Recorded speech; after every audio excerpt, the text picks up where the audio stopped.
అన్నం తిన్నావా? Okay okay thank you. ఇదిగో పట్టుకో.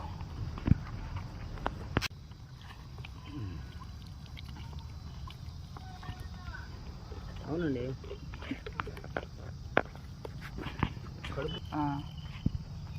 పోతే నేను అక్కనే ఇప్పుడు నువ్వు ఆడబోదు డబ్బాలు ఎరుకుంటున్నావు. ఎవరు లేక అది నొక్కని ఇంకా ఏ పని లేక పని కూడా చెప్తే డబ్బాలు ఎరుకొని ఏడ్సాకు ఓకేనా? బాధపడాకు సరే ఓకేనా? సరే అయితే ఓకే బాయ్ చెప్పు. Bye bye bye bye. Okay అయితే థ్యాంక్స్.